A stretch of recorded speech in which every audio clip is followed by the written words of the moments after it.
Well, it's November 29th, 2010. 2010.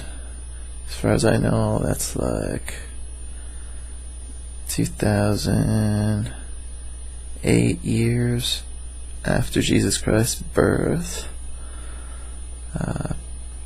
There's some amazing stuff, you know. When he was born, there was this sign up in the sky. You can go to a planetarium, or you can even buy like software where you can see that night above Bethlehem and exactly what it looked like. But it's pretty complicated. But basically what happened was there are two celestial bodies that are named the King Star, which is the Rosh Star is the name of it, and Jupiter, which is the King Planet. And what happened was, oh yeah, the Rosh Star is the front paw of the Leo, the big lion up in the sky, astrological constellation Leo. And what happened was, say if this is Star Rosh and this is Jupiter, King Planet, King Star at the foot of the lion, Jupiter did like 3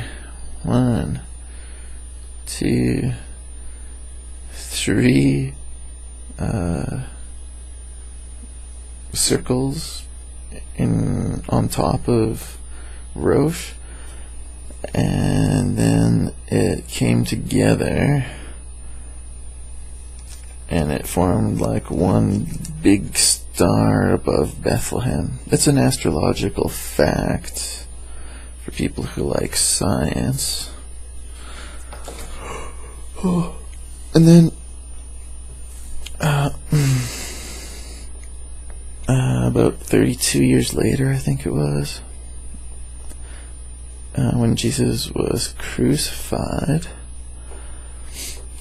during the Pascal, you can see this with astrological software as well. Don't take my word for it. There's guys that can explain it way better than me, but there was an eclipse of the moon on that very day.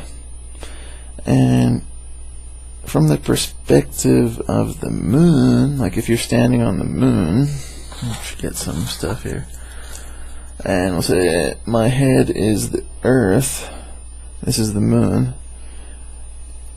It looks like the sun is blocked out by the earth, and so obvious that it's the Son of God, because if you're standing on Earth, if you're standing on the moon, from the perspective of the moon, the Earth blocks out the sun, and it's an eclipse of the sun, according to the moon. And the eclipse of the sun happens right in the constellation of the Lamb. There's also a constellation that looks like a lamb, and it's in the heart of the Lamb. The earth eclipses the sun. Crazy, hey? So, yeah, God uses the sun and the stars to tell us stuff about the times and the seasons. That's pretty awesome. Just taking doubts away from your mind, you know. I gotta sneeze and a yawn. What am I gonna do?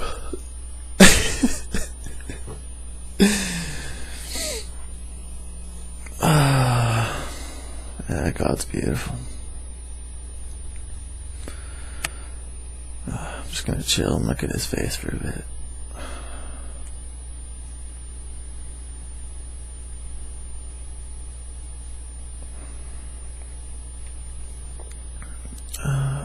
no stress whatsoever.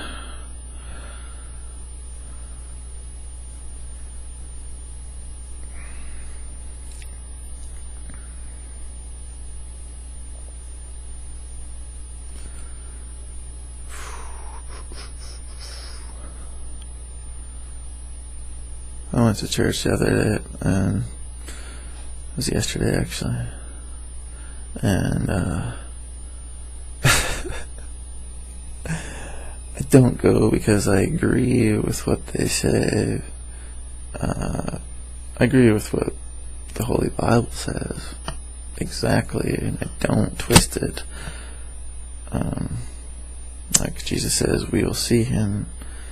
And yeah, I see him. I don't see his creation. I'm not talking, well, I do see his creation, but I don't, like confuse it with seeing him. Like I can show you this shirt. This is what I made. I made this. And if you see that, and I'm not here, does that mean that you're seeing me? No. That's the same thing. Like people, because they don't get it, they just try to like think they get it, like they see God's creation. Yeah, that's obvious, we all see it, but Jesus said see him. Seeing him is a special thing, and only his followers will see him. And if you're still breathing right now, then you have a chance. It's not too late for anyone who is breathing to follow Jesus Christ's path to enlightenment on earth and eternal life in paradise. It's not too late. When you die, if you die and you're not seeing him, as far as I understand, you'll burn in hell forever. And I've been looking at God's face for the last 8 years. So if I were you, and if you're not looking at Jesus' face, it is quite obvious that it's everywhere, and you're not seeing it because you are not obeying him. When you obey him, he will come to live in your heart. So study what Jesus says, do it. He'll come to live in your heart, purify your heart, and then you'll see him. Super easy concept to understand, I hope. And you'll be happy and relaxed.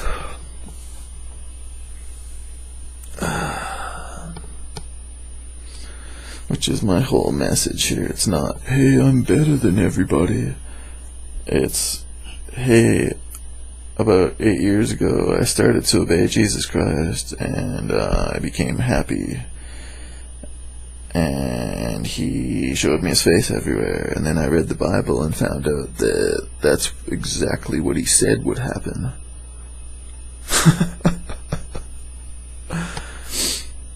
I'm by far not better than anyone.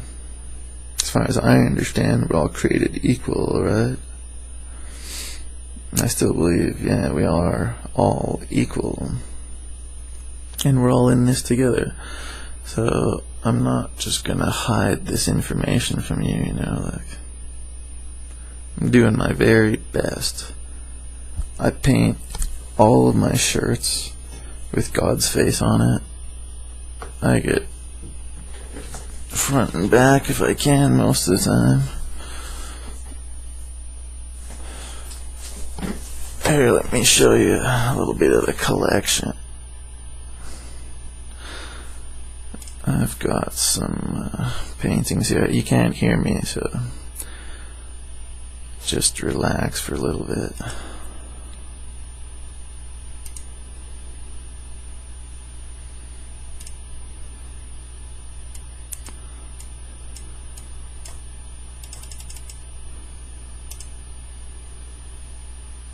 Oh, I guess you can hear me.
That's just a few of them.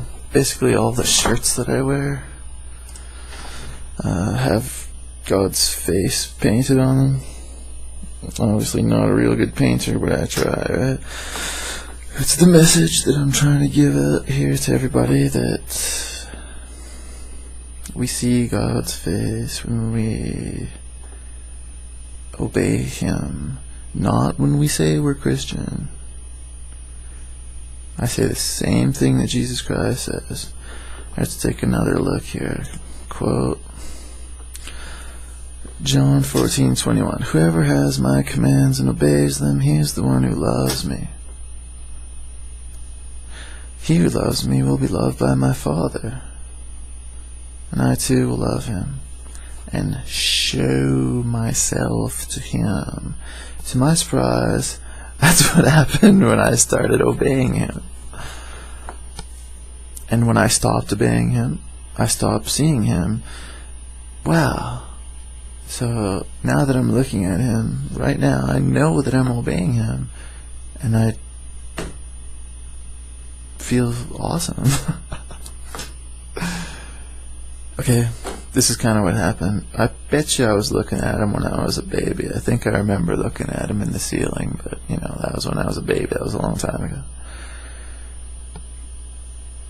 Around the year 2000, I felt bad. What can I say? I felt really bad. Because, man, I used to have so much fun. Because I used to pray the Our Father before I used to go party with my friends. We had the best time. Like, so much fun. Just ridiculous. And something fooled me into thinking that I should disobey God. That would be real fun. That was the single dumbest thing I've ever thought in my life. And in that instant, when I was actually thinking like, yeah, I'm gonna disobey, boom, I felt so bad. Like massively depressed, so lost. Who am I? Where is my soul? I don't feel the same anymore. Felt so bad.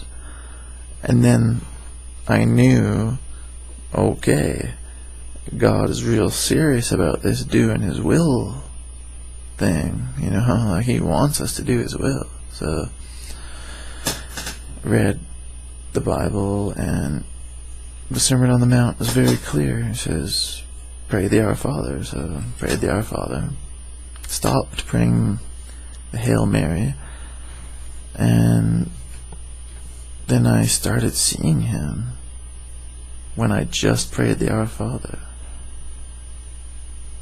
I try to tell people that nowadays, and so many people are just so stuck in their ways, you know, like, hey dude, I'm looking at God's face right now, here's some pictures of Him, and they still won't listen to me. It's just beyond my ability to comprehend what they are thinking. I cannot understand them whatsoever. Like, hello, obviously right. You never even knew that you could see God's face, and I come and show you pictures